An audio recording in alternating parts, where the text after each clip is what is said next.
Welcome to Market Buzz. I'm Greg Schnell, the Canadian technician and host of the Market Buzz. Each show we do a deep dive into different industries using weekly charts to see what is happening on a long timeline. Please follow me on Twitter at Schnell Investor, and you can also find my blogs and work at ospreystrategic.org as well as stockcharts.com.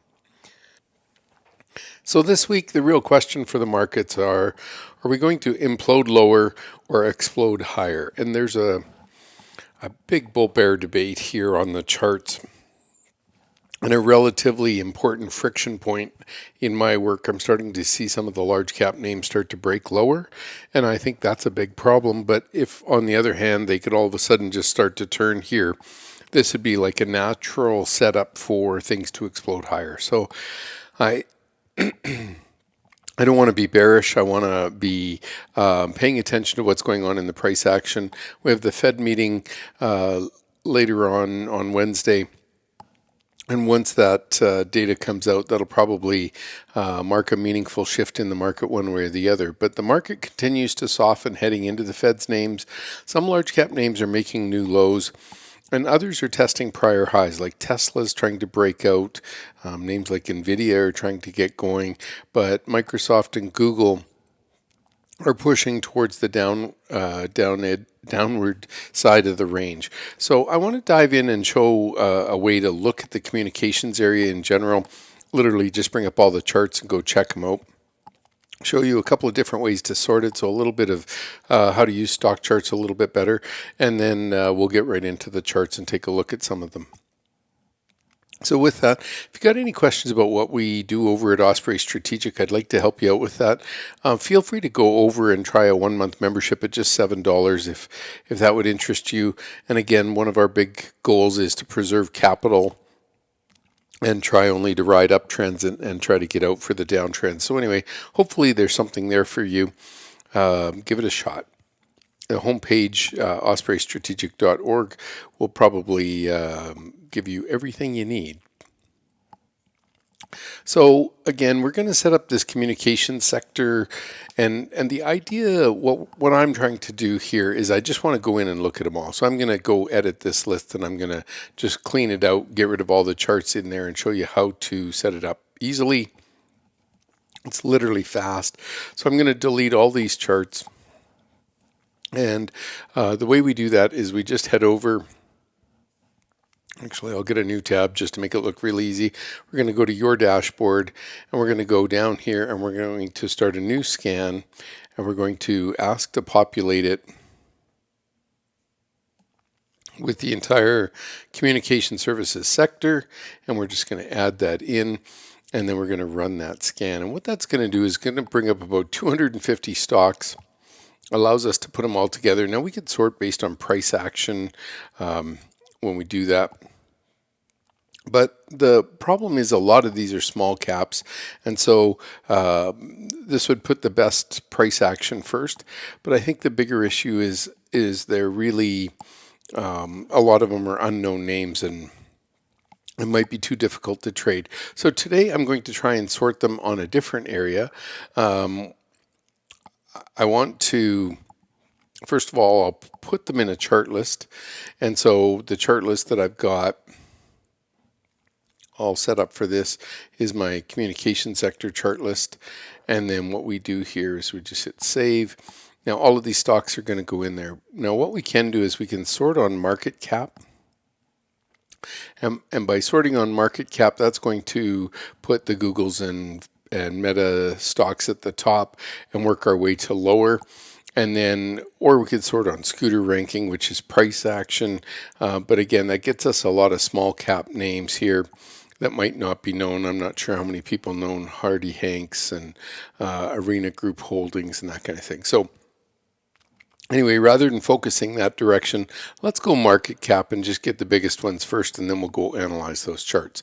So once we get it like that, what we need to do is scroll to the bottom of the page, just say number in sorted order, and it's going to add some numbers to the titles of all of these stocks, and it's going to allow us to keep them in sort order based on market cap, and we can see Alphabet is 1.3 trillion, Meta is 390 billion, so that's quite a drop, almost $1 trillion between the two of them. And then Tencent is similar to Meta. Walt Disney Corporation at 200 billion, T-Mobile at 175, Verizon at 170, AT&T at 118. So those three are actually relatively close, but T-Mobile now is the big dog in the park compared to AT&T and Verizon. Comcast at 150. Anyway, that gives us an idea of what to look for. We're going to go in and start working with these charts now, and the way we're going to do that is we're going to pull up ChartList, and I'm just going to click on the top chart and change the settings so that it's what we want to see. I'm going to go with a 5-year weekly, and I'm going to change it from 5 years to 3 years. And the idea that's going to give us our 2020 low, but what we really want to watch for is the momentum trend that's in play on a lot of these charts. And to me, that's pretty helpful. We've got the scooter ranking at the top, the relative strength compared to the S&P 500, a full stochastic, which would come down, and once it starts to bounce there, that's not a bad place to look. Sometimes we get a little bit more of a buy signal than others. This one here was pretty much dead. The stock just went sideways. But we're going to take that view and we're going to apply this style to all the stocks in the group. And now by doing that, and again, the way I did that, I just scrolled to the bottom and hit apply style to all. So everything's going to have a 3-year view. And then we're going to bring those charts up, and we're going to turn off the auto size function.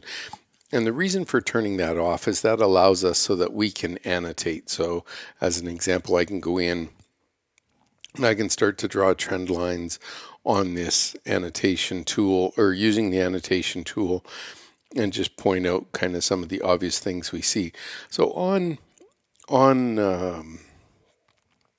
Alphabet, I always want to say Google, on Alphabet, what we find is that the stock is making new relative strength lows, and if you want to get this line to hold, you can use the command button and it'll make the line flat. And if you have any questions about how to do that on a Mac, it's going to bring up a different table than it will on a Windows machine. But essentially, if you want to make the line flat, just pull up these commands, and that's going to help you understand how to use the tools. Okay, so again, that was on the help button over there. But the real point here is we're almost at 18-month lows on Alphabet, and it doesn't look like it's ready to turn higher yet. The only real positive for me on the chart is that this PPO is making its second wave down, and I'd like it if it could turn around right away and start to break out above this downtrending line. Now, maybe that doesn't happen for a year, but once this thing starts to get back above zero, and you can see when Google has a positive, when Alphabet has a positive PPO, that's a good place to be on board, not so much when it's negative. So again, just those simple tools, in a few seconds here, we've been able to go in, create a chart list for all of the communication stocks, and then just start working through them. We're not going to work through the other version of Google. Here's Meta. And again, same idea, annotation tool, and we could take it, and we have an absolutely flat PPO down here. Is there anything that we like about that? Not really, and the stock continues to nosedive, so unless it can start to give us something to work with, I think we just want to probably avoid this name. And again, it had a huge uptrend, then really started to break down. Doesn't look like a buy opportunity to me yet, and the scooter ranking still says it's one of the worst stocks out there. It's behaving worse than at least 75% of them, in this case 95% of them. So quite a terrible looking stock. There's nothing going up. So the relative strength compared to the S&P 500 is very low. The full stochastic can't get off the 20 level. The thing is a dog. This dog doesn't hunt. We're just going to let it go. Okay. So now what we want to do is, here's Tencent Holdings, and again, I think we can all see the downtrend. We can see a downtrend on the PPO indicator here, and this, if this is what Alphabet is going to do and Meta continues to do, just have a PPO stay below zero, there's no real reason to own these stocks. another 10 cent. So here's Walt Disney. Now, Walt Disney at least has a heartbeat, and we can just kind of point that out on the chart here. What I like, it's still not great yet, but what I like is on the June lows, Disney Corp came up, bounced up, and tried to make a higher high here on a wave. And so what we're watching for, so we've got this trend in place from here, and I'm just going to delete the other one. And what we want to watch for now is, can this make a higher low in price, a higher low here in momentum, and then actually get back up into positive territory? So if I was to just take and make a parabola here, I would like it to go like this and just kind of make a higher low. Then we draw a trend line under here, and it's probably not likely that it's going to go straight up, but the idea is that it would start to go up like it did over here. So it kind of works its way up, goes flat, and then takes off, and that's really when we want to start to get on board with this stock. In terms of the SCTR ranking, I like it when it moves above 30, and you can just see it's really kind of struggled in that area. Nothing really to get going. And the only good news here would be if our full stochastic starts to bounce around 50. That's the kind of thing we see in a bull market, and conversely in a bear market it struggles, can't really make it back up to prior highs. So we want to watch this inflection point here and see if it can actually bottom and start to make a higher high. And the last thing for me is, what's the trend in price? And it's still down and out. We're back below the 10-week moving average. If this could suddenly start to turn higher, then I'd get a lot more optimistic on the stock. Maybe this is just a little too aggressive, so I'll go like this.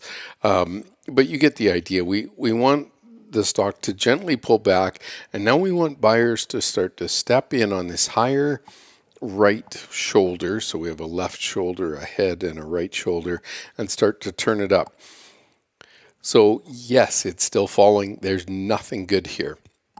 However, because the chart tried to thrust once and then pulled back from that thrust, and you can see this was a pretty good thrust and then a relatively orderly pullback. It's not gapping down like Meta is and that kind of thing. What we want to watch for here is, if this can start to make a higher momentum low and push back above zero, that's a good place to be on board with the stock. And normally when things are starting to move above zero in momentum, that's a good place to look. It would especially help if the overall market could do that. So when I look at these charts here, T-Mobile has an uptrend going, but you sure don't want it to lose it. And it's pretty much sitting right on that line right now. So we'd like to see that hold. Our PPO is rolling over with a sell signal. So that's not great. And the one part of the chart I do like is the relative strength continues to outperform the S&P 500. If you start to get a purple tick that drops back below this line, that's not really what I want to see. So I'm watching this quite closely. When I look at a chart like this, I want to watch it and just make sure that it continues to outperform. You can see that once it starts to underperform the S&P 500, it's typically a good place to take profits. And that's what we'd like to watch for. So if this can continue to go higher, no problem. But if it starts to make lower highs, and again, you can just see, if it starts to make lower highs on relative strength here, we're probably want to look for an exit rather than a continuing to hold. Verizon, I don't think we need to draw any trend lines here. There's quite a clear trend, and the stock has lost 20% from July. It's not a huge loss considering how volatile the market's been, but really look at these huge gap downs. The stock looks very unstable and it seems to be having trouble catching its breath. Comcast, this is pretty much straight linear down, nothing really we like. AT&T pushing hard into the bottom right-hand corner. Are any of these charts real buys at this point? I haven't seen anything, and again, at best, Google's a hope for what we looked at. Now here is our good friend Netflix, and my wife and I have been watching Rookie Blue on Netflix the last couple of weeks, just to start seeing some shows as the temperature starts to change. Anyway, Netflix is actually starting to pick up. You can see the scooter ranking is at the highest level it's been at since the beginning of the year. So at least it's starting to get a heartbeat higher. And looking over here on the left side when that happened back in 2019, Netflix went on quite a run, and that was well before COVID. And it ran up pretty hard. Now, all in this period here, the scooter ranking was dropping, so the price action wasn't as good on Netflix as it was on all of its peers. The large cap peers kept going, and yet Netflix was just going sideways. So the stock lost compared to its peers, and then it rallied up. And on that rally, that was a pretty good place to get on board. We're sitting right here as Netflix tries to close this huge earnings gap. And if it could start to break out here, it would at least give us some bullish look. So a couple of clues: scooter rankings improving, full stochastic near the high end of the range. Relative strength in purple is finally starting to turn higher, and this uptrend is continuing to hold. Whereas, if we go look at a Microsoft or Meta or some of these other stocks, again, they're still making new lows, so that isn't particularly helpful. Nippon Telephone, nothing really there, pretty much trending down, not really going anywhere. Deutsche Telekom, sideways price action. Is that anything you want to invest in? Doesn't look like it to me. Here's SoftBank, continues to push lower. At best, it's sideways since May. I still don't see anything I like. So the PPO momentum is trying to go higher here, but we haven't really seen the stock start to outperform, and relative strength continues to drift lower, not really giving us a reason to buy the stock. If it's not going to outperform, why own it? Activision Blizzard, this one just broke down below its 40-week moving average, and you could just see PPOs going back below zero. So we'll continue to monitor this, but it wouldn't take much to start to take out this 73.71 low, and our low so far was $75 this week. So if it drops another dollar, we've got bigger issues for Activision Blizzard. But to me, again, the stock hasn't done anything all year. It's now trending lower. Why own it? Charter Communications straight down.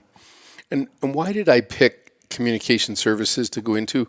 Well, it's one of the industries that should start improving if the market's about to rebound, and it's a technology-based area. It's also on the left side of the model for sector rotation. So first would be consumer discretionary. Some of these, like a Netflix, could be either a consumer discretionary or a communications. But the point being, if they could break out of this downtrend, perhaps that would give us a clue. So when I look through here, I'm looking through the large caps. I'm not really seeing anything that sparks my eye that this party's about to get started. Here's Thomson Reuters. It recently held I'll call it a 10-week rally, and you can see the PPO got right up above zero here and is rolling back down. Now, can it hold and start to turn back up again, kind of like it did in here? If so, that's a nice place to get back on the stock. I don't really see any reason to do it. So far, 116 is the recent high. 122 was the high about a year ago when the overall market topped. So maybe it's going to get going, but it looks to me like it's starting to lose support of the 10-week moving average. Probably not a great sign either.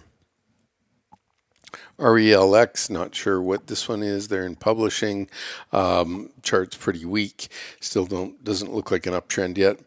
Bell is really a Canadian communications company. They have lots of different offerings in Canada. They own some sports network stuff as well. Sports broadcasting networks.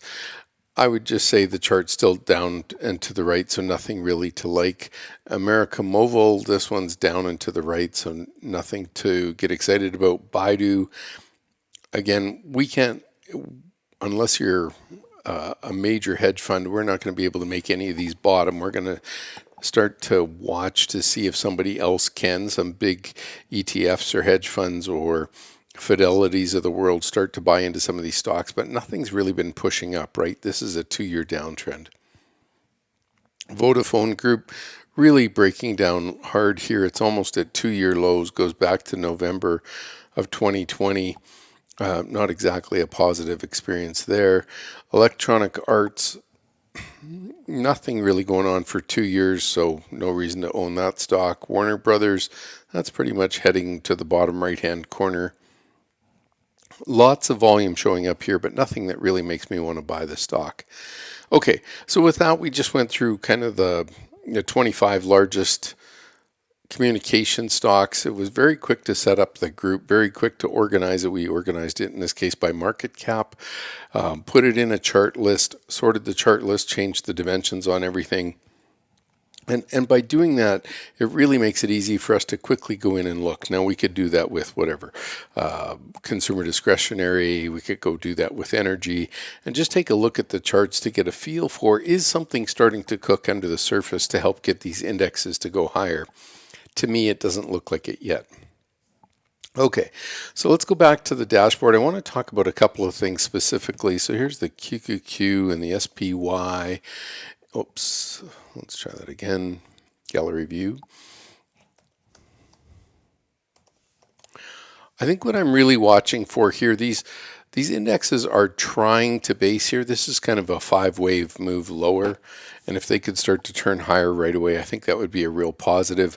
They haven't done that yet, but I don't get the... You can see how wide these bars were and how small these bars were. We're either in an organized wealth destruction, or we just don't have the selling momentum that we had on this first leg down, and I kind of want to watch to see what happens tomorrow on the Fed meeting. I really don't have an opinion either way. But if this could start to base in the region of these prior lows, this would make for an interesting place to start to think about getting long to the fourth quarter. Again, the stock market is going to bottom before the recession is over. In this case, it might be bottom before the recession starts. We just don't know if the Fed can get the interest rates under control sooner than later. That will be the stock market looking through to the other side to say, hey, the Fed's almost got this, we're going to get on our way. And that's what I'd be watching for.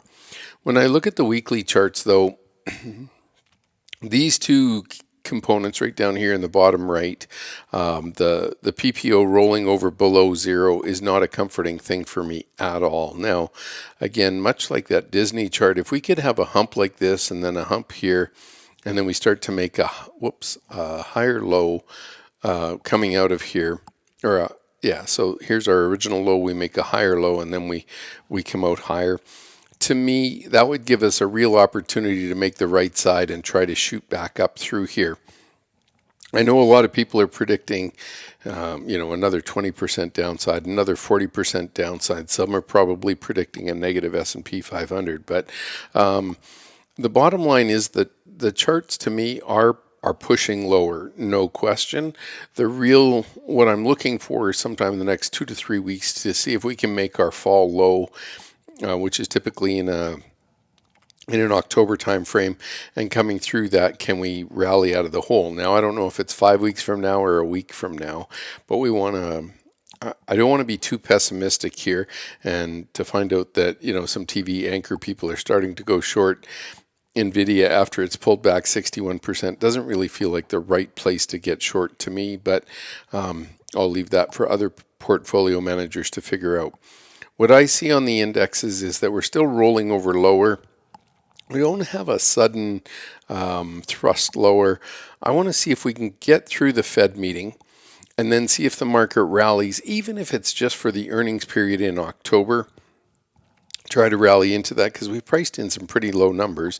Do we really think, Apple's going to sell off 20 or 30%?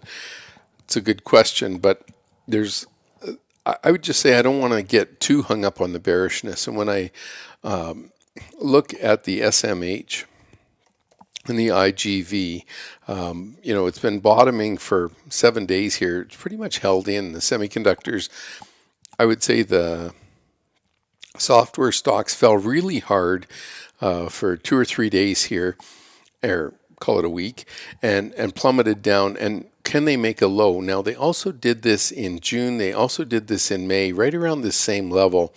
So if we can start to see floors come in here on some of these type of sectors, the software sectors and the semiconductors, perhaps we can make a higher low, or at least test the prior low and start to turn up.